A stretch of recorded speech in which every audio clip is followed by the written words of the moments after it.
அண்மை செய்தி. டிஜிபி நியமன விவகாரம் தொடர்பாக உச்சநீதிமன்ற உத்தரவை அமல்படுத்தாதது தொடர்பான மனுவுக்கு தமிழக அரசு பதிலளிக்க உச்சநீதிமன்றம் நோட்டீஸ் அனுப்பியிருக்கிறது. அண்மை செய்தியாக பார்த்து வருகிறோம். விவரங்களோடு செய்தியாளர் யோகேஸ்வரன் இணைப்பில் இருக்கிறார்.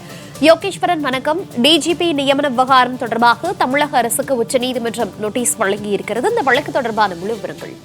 மோனிகா, தமிழ்நாட்டினுடைய டிஜிபியாக இருந்த சங்கர் திவால் கடந்த ஆகஸ்ட் 31 ஓய்வு பெற்றார். இவர் ஓய்வு பெற்றதை தொடர்ந்து பொறுப்பு டிஜிபியாக காவல்துறையினுடைய மூத்த அதிகாரி வெங்கட்ராமன் நியமனம் செய்யப்பட்டார். ஆனால் இது முந்தைய உச்சநீதிமன்ற உத்தரவுகளை தமிழ்நாடு அரசு மீறி பொறுப்பு டிஜிபியை நியமனம் செய்திருக்கிறார்கள். ஏற்கனவே தகுதியின் அடிப்படையில பல்வேறு மூத்த அதிகாரிகள் இருக்கக்கூடிய நிலையில பொறுப்பு டிஜிபியாக வெங்கட்ராமன் எப்படி நியமனம் செய்யப்பட்டார் உள்ளிட்ட கேள்விகளை எல்லாம் எழுப்பி சமூக ஆர்வலரும் வழக்கறிஞருமான ஹென்றி திபேன் உச்சநீதிமன்றத்துல ஒரு வழக்கு தொடர்ந்தார்.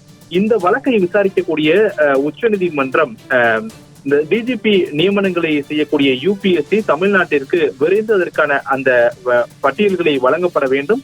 யூபிஎஸ்சி பட்டியல்களை வழங்கியவுடன் விரைவாக டிஜிபி நியமனத்தை முறைப்படி தமிழ்நாடு அரசு மேற்கொள்ள வேண்டும் என்று உச்சநீதிமன்றம் உத்தரவிட்டிருந்தது. இருப்பினும் கூட யூபிஎஸ்சி சமீபத்தில் டிஜிபி தொடர்பான அந்த அறிக்கைகளை எல்லாம் தமிழக அரசிடம் வழங்கியிருந்த நிலையில புதிய டிஜிபி தேர்வு இப்போது வரை தமிழ்நாடு அரசு தேர்வு செய்யாமல் இருக்கிறது. இந்த நிலையிலே உச்சநீதிமன்றத்துல நீதிமன்ற அவமதிப்பு வழக்கு என்பது தொடரப்பட்டிருந்தது. இந்த வழக்கு குறித்தான விசாரணை இன்றைய தினம் உச்சநீதிமன்றத்துடைய தலைமை நீதிபதி BR கவாய் தலைமையிலான அமர்வுல விசாரணைக்கு எடுத்துக் கொள்ளப்பட்டது. அப்போது ஏற்கனவே இதே உச்சநீதிமன்றம் தமிழக அரசிடம் புதிய டிஜிபி நியமனத்துல யூபிஎஸ்சி பரிந்துரையை வழங்கிய உடனே விரைவாக அதனை செயல்படுத்தி புதிய டிஜிபி நியமனம் செய்யப்பட வேண்டும் என்பதெல்லாம் உத்தரவு பிறப்பித்திருக்கிறது. ஆனால் யூபிஎஸ்சி பரிந்துரை வழங்கியதற்கு பிறகும் கூட தமிழக அரசு இப்போது வரை புதிய டிஜிபியை நியமனம் செய்யப்படவில்லை என்ற குற்றச்சாட்டை எல்லாம் வாதங்களாக முன்வைத்த நிலையிலே அவமதிப்பு மனு தொடர்பாக தமிழ்நாடு அரசு 3 வாரத்தில் பதிலளிக்குமாறு நோட்டீஸ் பிறப்பித்து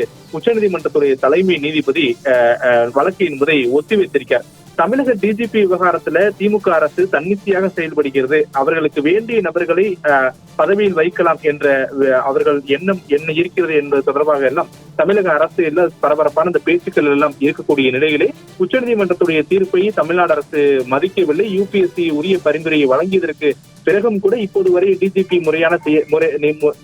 முறையான முறையில செய்யப்படவில்லை என்ற ஒரு குற்றச்சாட்டுகள் எல்லாம் இருக்கக்கூடிய நிலையிலே உச்சநீதிமன்றம் இத்தகைய நோட்டீஸ் என்பதை பிறப்பித்து தமிழ்நாடு அரசு 3 வாரத்தில் பதிலளிக்க வேண்டும் என்பதும் உத்தரவு பிறப்பித்திருக்கிறார்கள். தகவல்களுக்கு நன்றி யோகேஸ்வரன்.